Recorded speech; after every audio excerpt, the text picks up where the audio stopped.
अस्सलाम वालेकुम students, welcome to easy maths. आज हम एक्सरसाइज 2.4 के क्वेश्चन नंबर 5 का पार्ट नंबर 4 डिस्कस करने जा रहे हैं, जो क्वेश्चन नंबर 5 का लास्ट पार्ट है।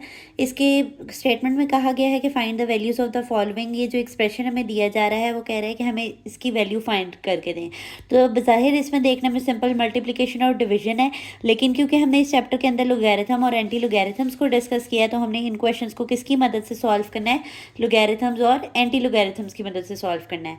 तो जैसा कि मैंने पिछले 3 पार्ट्स में आपको बताया कि पहले 2 स्टेप्स आपके सिमिलर रहेंगे, यानी सेम रहेंगे। पहला स्टेप आपने हमेशा ये करना है कि जो भी पूरी वैल्यू है आपने उसको किसके बराबर लेट कर लेना है, एक्स के, क्योंकि आपने जिस चीज़ की वैल्यू फाइंड करनी होती है वो एक वेरिएबल होता है और वो वेरिएबल हमने लेट से यहाँ पे कह लिया कि एक्स है।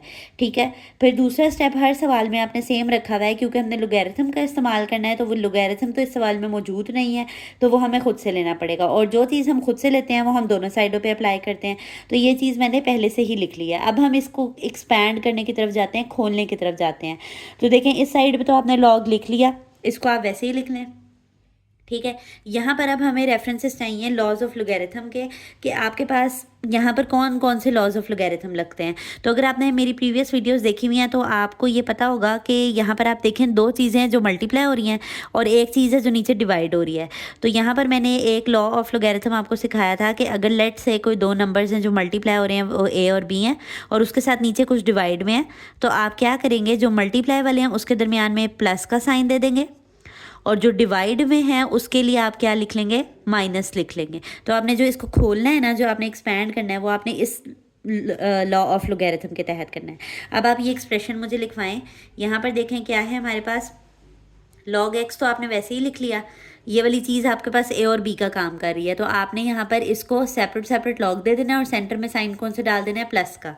तो देखें, लिखें log cube root of 3 9.364, separate log दे दिया अगली वैल्यू को और सेंटर में साइन दे दिया प्लस का, लॉग 21.64, और जो चीज़ नीचे डिवाइड में थी उसके लिए हमने क्या ले लेना है, माइनस लॉग 3.21। डन हो गया। अब आप देखें यहाँ पर पावर रूल भी अप्लाई हो रहा है। क्यूब रूट की वैल्यू मैंने आपको बता रखी है कि आपके पास कभी भी कोई रेडिकल साइन हो तो वो आपके पास ओपन होके क्या होती है, 1/, की फॉर्म में लिखी जाती है। तो ये क्यूब रूट है तो हम इसको 1/3 फॉर्म में लिख सकते हैं। तो अब ये क्यूब रूट की पावर को लेके जाने के लिए पहले आपको इसको पावर फॉर्म में ही लिखना पड़ेगा, तभी इसके ऊपर पावर रूल अप्लाई होगा। कि आप क्या लिखेंगे, 9.364, और इसकी पावर ओपन करके आप क्या लिख देंगे, 1/3। अगली सारी वैल्यू वैसे ही आ जाएगी, क्योंकि उनके ऊपर कोई पावर नहीं है तो उस पर पावर रूल भी अप्लाई नहीं होगा, लॉग 3.21।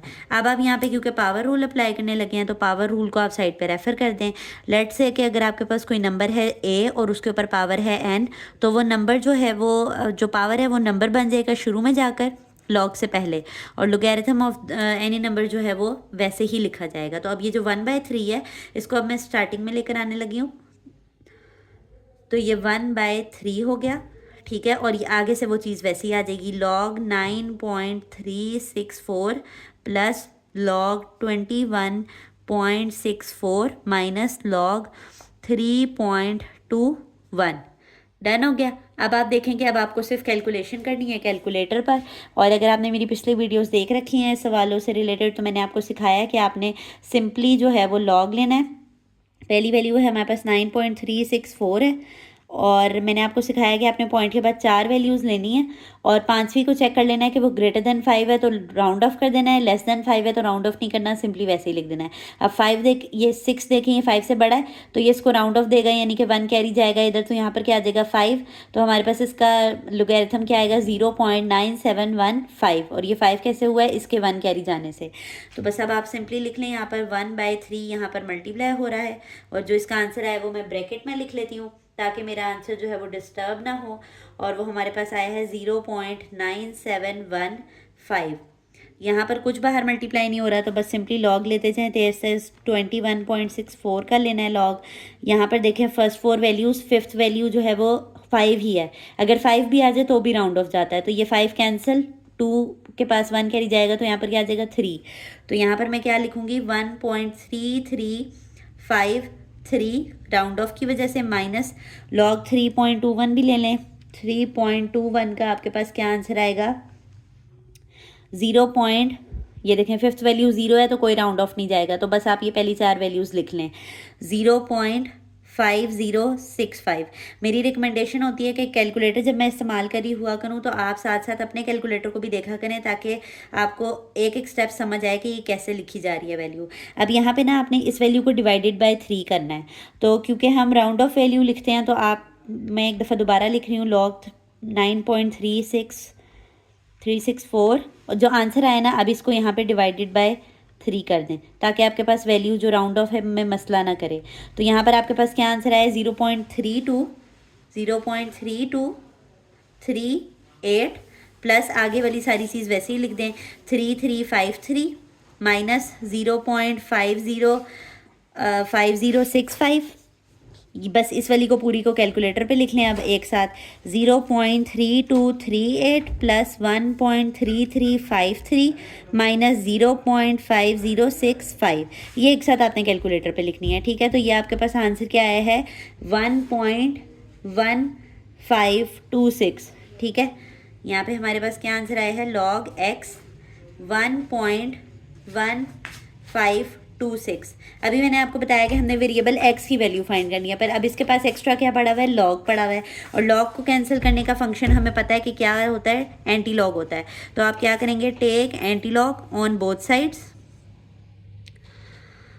क्योंकि ये हम खुद से लेकर आए हैं तो अगेन इसको जो है वो हमें दोनों साइड्स पे लिखना है इक्वलिटी को, ताकि इक्वलिटी ख़राब ना हो। तो इसके पास भी एंटी लॉग लिख दें और ये जो नंबर है उसके पास भी एंटी लॉग लिख दें। नंबर वाला तो हम कैलकुलेटर पे कैलकुलेट कर लेंगे, और दूसरी साइड वाला हमें पता है कि वो कैंसिल हो जाता है। ये आपने इसको कैंसिल कर दिया, यहाँ पे सिर्फ x रह जाएगा। और मैं आपको कहती हूँ कि इस वैल्यू, ये जो वैल्यू आई होती है ना, इसको मिटाया ना करें कैलकुलेटर पे से, यहीं से जो है वो शिफ्ट लॉग दबाकर एंटी लॉग ले लिया करें, ठीक है। तो ये देखें आपके पास जो रिक्वायर्ड आंसर था वो क्या था, 1421, ओके।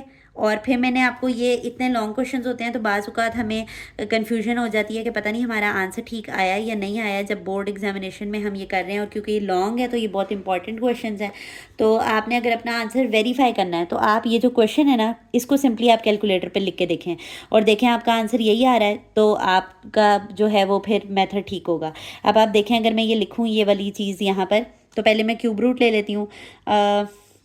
यहाँ पर हमारे पास 9.364 का मैंने क्यूब रूट लेना है, तो ये मैं इसको कैसे लिखूँगी, 1 डिवाइडेड बाय 3 और ब्रैकेट में करके लिखूँगी ताकि ये क्यूब रूट आ जाए इसका, ठीक है।